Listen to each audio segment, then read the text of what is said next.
क्या आपने सोचा था कि तुमसे तुम तक में इतना बड़ा, इतना ज़बरदस्त, इतना दिल हिला देने वाला ट्विस्ट आने वाला है? नहीं ना?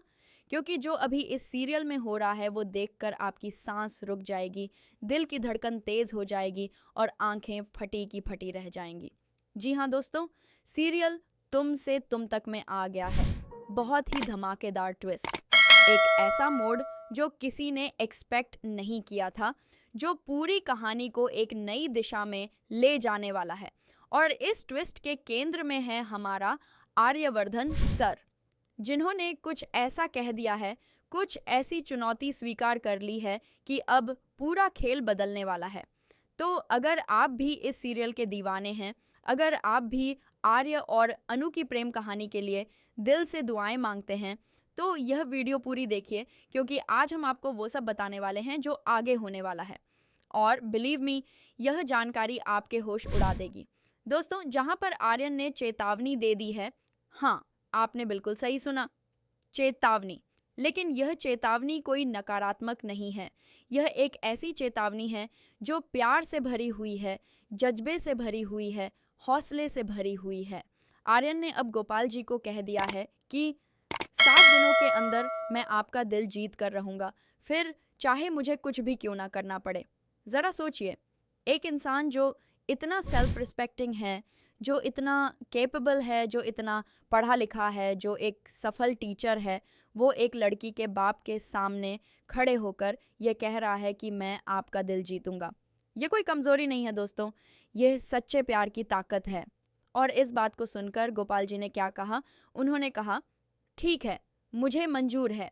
यानी अब एक तरह की शर्त लग गई है, एक तरह का इम्तिहान शुरू हो गया है।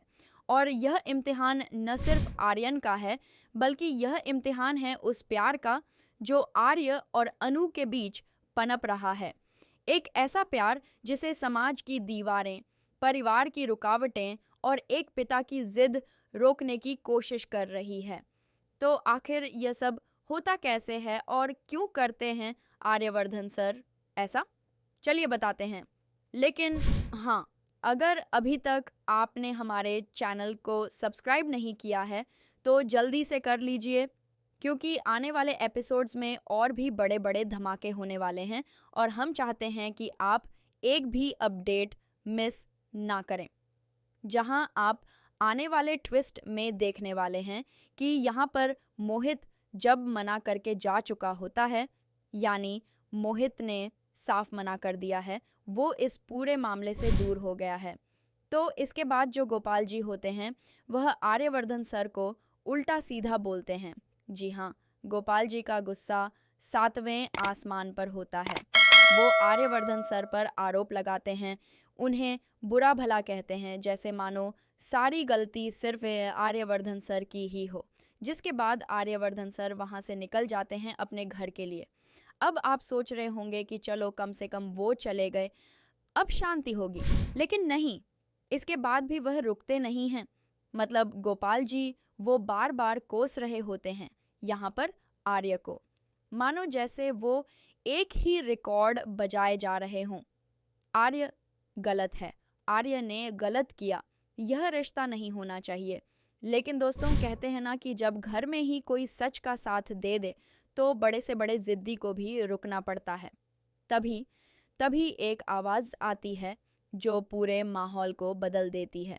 पुष्पा जी बताती हैं कि वह इतने भी बुरे नहीं हैं जितना विलेन आप उन्हें बनाने पर लगे हुए हो। यह सुनकर जैसे गोपाल जी के पैरों तले ज़मीन खिसक गई हो। पुष्पा जी आगे कहती हैं, और वैसे भी उन्होंने कुछ गलत नहीं किया है, उन्होंने तो हमारे लिए भला ही सोचा, हमारे लिए अच्छा ही किया। और फिर पुष्पा जी एक बहुत बड़ा राज खोलती हैं।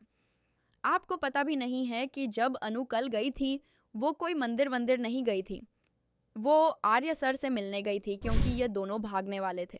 ये आर्य सर का प्लान था। लेकिन वो दोनों वापस आए और पता है मेरे से उन्होंने क्या बोला?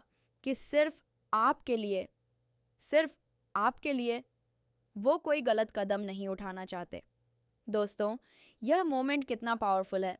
आर्यवर्धन सर और अनु के पास मौका था भागने का, अपनी दुनिया बनाने का, लेकिन उन्होंने वो रास्ता नहीं चुना। उन्होंने सही रास्ता चुना। उन्होंने गोपाल जी का सम्मान किया, भले ही गोपाल जी उनका सम्मान नहीं कर रहे थे। और यही बात पुष्पा जी ने गोपाल जी के सामने रख दी, जिसके बाद यहाँ पर अब जो गोपाल है उसे लगता तो है, हाँ, एक पल के लिए उनके मन में भी कुछ हलचल होती है कि शायद आर्यवर्धन सर सही है। लेकिन गोपाल जी की जिद, उनका अहंकार, उनका वो पुरानी सोच वाला रवैया, वो उन्हें सच स्वीकार करने से रोकता है। और वो बोलता है जो भी हो जाए, लेकिन मैं इस रिश्ते के लिए नहीं मानूंगा, बिल्कुल बिल्कुल नहीं मानूंगा। इसके बाद यहाँ पर पुष्पा जी बार बार समझाने की कोशिश करती हैं। वो प्यार से समझाती हैं, तर्क देती हैं, दलीलें देती हैं। लेकिन जब आर्य के बारे में बिल्कुल भी नहीं सुनना चाहते हैं गोपाल जी, जब उनकी जिद एक दीवार बन जाती है, तो तभी अब यहाँ पर साफ साफ कह देती हैं पुष्पा रानी। और दोस्तों, यह एक ऐसा मोमेंट है जो आपको इमोशनली हिला देगा। पुष्पा रानी कहती हैं